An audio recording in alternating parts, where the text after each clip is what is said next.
Halo YouTube, ketemu lagi dengan Dra ST Channel. Ini adalah video tentang tutorial belajar pemrograman bahasa Java. Di video sebelumnya kita sudah belajar tentang struktur dasar penciptaan atau deklarasi sebuah array. Strukturnya atau sintaknya seperti ini. Saya menentukan variabel integer dan bilangan ganjil yang memiliki 5 anggota di sini. Kemudian bagaimana cara menampilkan setiap dari member dengan mengetahui indeksnya atau dengan menentukan indeksnya. Indeks sebuah array dimulai dari 0. Berarti kalau saya memasukkan angka 3, artinya indeks nomor 3 berarti saya ingin menampilkan anggota nomor 4. Seperti ini. Oke, saya akan melanjutkan. Selain kita bisa menampilkan setiap anggota dari array, maka kita juga bisa menentukan atau menampilkan berapa sih kapasitas array. Kalau kita lihat sekarang tentunya sangat mudah untuk dihitung. Ini ada 5, tetapi bagaimana kalau sudah dalam jumlah yang sangat banyak? Nah, tentunya ada satu sintak tertentu. Sintaknya adalah nama variabelnya apa? Ganjil dot. Nih, sintaknya adalah ganjil dot length.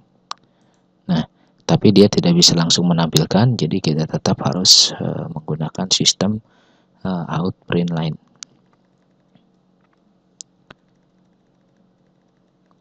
Seperti ini. Nah, kalau kita print, maka dia akan menampilkan kapasitas dari array yaitu 5.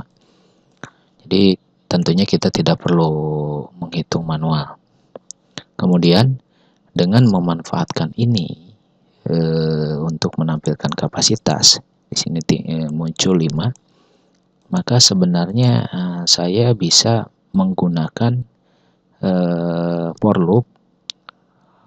For loop kita sudah belajar di video sebelumnya. Bagi teman-teman yang belum tahu, silahkan membuka video tentang for loop. Jadi saya memanfaatkan kapasitas array ini untuk mengontrol kondisi dari for loop. Jadi kalau saya buat seperti ini, saya buat deklarasi variabel x sama dengan 0, sama dengan 0. Kenapa? Karena indeks dari array dimulai dari 0, titik 2. Kemudian ini kondisinya x kurang dari ganjil dot length. Seperti ini.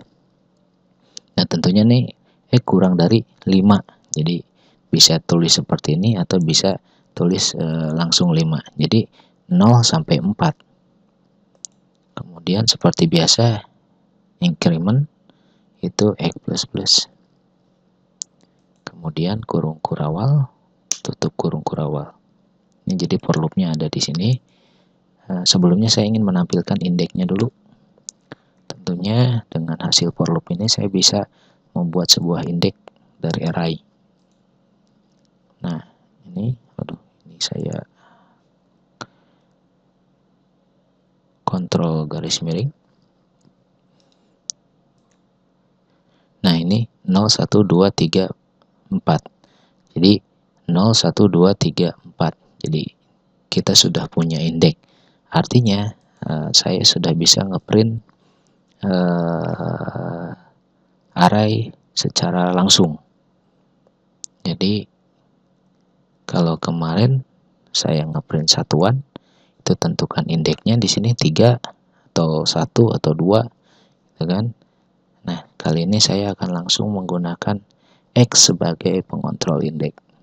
Seperti ini. Nah, jadi dia akan melakukan loop dari 0, berarti indeks 0, ini 1. Kemudian dites apakah kurang dari 5, print ini. Kemudian yang kedua ditambah 1, 1 kurang dari 5, oke, masukkan indeks pertama, dan seterusnya. Sehingga kita bisa menampilkan seluruh anggota dari array. Sebenarnya ada satu metode atau ada satu sintak menampilkan member dari array tanpa harus menggunakan for loop. Namanya sih hampir sama dengan for loop. Oke, ini saya anggap teman-teman sudah paham. Di sini saya ingin menampilkan for each. Jadi namanya kayak for loop, tapi ini for each. Di sini saya harus mendeklarasikan satu variabel baru, tapi saya tidak perlu menginisiasikan. Variabel baru ini merupakan nama baru dari variabel array. Itu ganjil, tutup kurung, buka kurung kurawal, seperti ini. Nah, sintaknya for each itu seperti ini. Nah, dengan membuat sintak itu, saya bisa menampilkan dari variabel baru, yaitu x. Hasilnya tentu aja sama saja dengan menggunakan for loop. Ini tentunya lebih simpel, jadi for each ini digunakan untuk menampilkan member dari sebuah array. Baik, untuk video ini saya cukupkan sekian. Mudah-mudahan teman paham. Jika belum, silahkan diulang-ulang. Bagi teman yang belum tahu tentang for loop, silahkan lihat video di sesi-sesi sebelumnya. For loop sudah dibahas tersendiri. Jangan lupa subscribe channel Dra ST karena akan ada video-video lainnya. Terima kasih.